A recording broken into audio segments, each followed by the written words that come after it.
The outcome of this election is not what we wanted, not what we fought for, not what we voted for, but hear me when I say, the light of America's promise will always burn bright.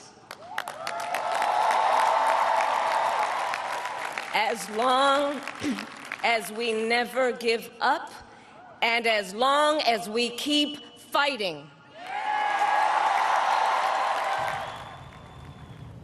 The election result is devastating to the Democrats, who for more than a decade have warned Americans that Trump is a threat to freedom and democracy. Voters responded with this, a sea of red, and it not only breached the Midwest blue wall, but it destroyed it. Ballots are still being counted, but Harris is on track to lose every single swing state. The CBC's Katie Simpson is in Washington, D.C., where Kamala Harris delivered that concession speech last hour. So, Katie, let's start with what we heard from Kamala Harris. Yeah, Kamala Harris tried to sort of deliver a message to her very deeply disappointed supporters, particularly younger voters, to try and tell them that it's going to be okay in this moment, acknowledging that there is a fear that dark times are ahead, but that in that same moment that she will continue and that Democrats will continue to push ahead to fight for the values they believe in. Democrats have framed this election as an existential one, and part of that argument they made has to do with their concerns about Donald Trump and how he will wield power. And within the Democratic base, they view Donald Trump as a threat to democracy, as a threat to the institutions that make America what it is. And so she tried to offer a message of hope while also acknowledging this is a really difficult moment for Democrats. She said, you know, this is not what we fought for. This is not the outcome that we wanted. But one point she was clear to make, David, is that she called Donald Trump to have that conversation, to concede the election, and to agree to commit to a peaceful transfer of power. When she said that, the crowd here started cheering.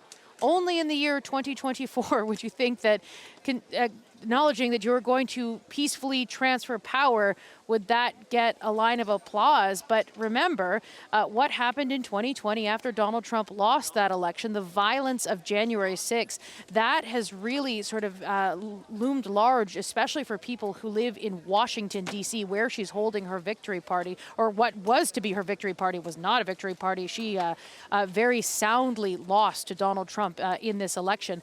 But again, she tried to offer that message of reassurance to her supporters who in this moment might be feeling really anxious.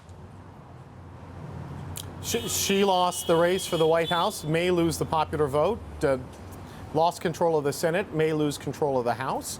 Donald Trump gained in every state except for 2. So what happens now for the Democrats, Katie? Because that is a big loss. Well, we spoke with Democrat voters and supporters. Many of them were lined up just outside the venue today for hours, because going through security takes a while. That's normal. And we sort of tried to get a sense of how they're feeling in this moment. You know, do they point any fingers this early on, and what they're feeling about it? Have a listen to what these voters told us about how they see this moment. I'm really shocked. It's not the outcome that I think myself or any of my friends on campus predicted. The mood on campus is very somber, like something very bad happened. Sad and disappointed, but not shocked. Why not shocked? Because this is America. I don't think polls can account for racism and sexism. It was hard for a woman, hard for a black person.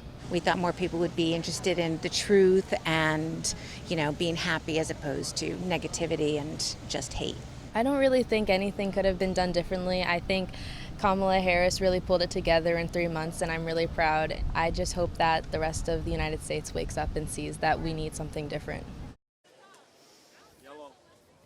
So Democrats now have to go through the very painful process of sort of analyzing where things went wrong. Some of the early sort of analysis from senior Democrats seems to be pointing the fingers at Joe Biden. His late and messy departure from this race really put Democrats at a disadvantage. Kamala Harris only had 3 months to sort of make her case to Americans. However, in that time, she was able to raise $1 billion. She did get all of those major endorsements, but in the end, it didn't matter. She did not have the winning message. And so now Democrats have to go back to the drawing board, figure out where things went wrong and what they can do to perhaps run more successful campaigns in the future. They're going to need a pretty big drawing board, I think, Katie. That's the CBC's Katie Simpson at Howard University here in Washington, D.C. Thanks so much, Katie. Appreciate it.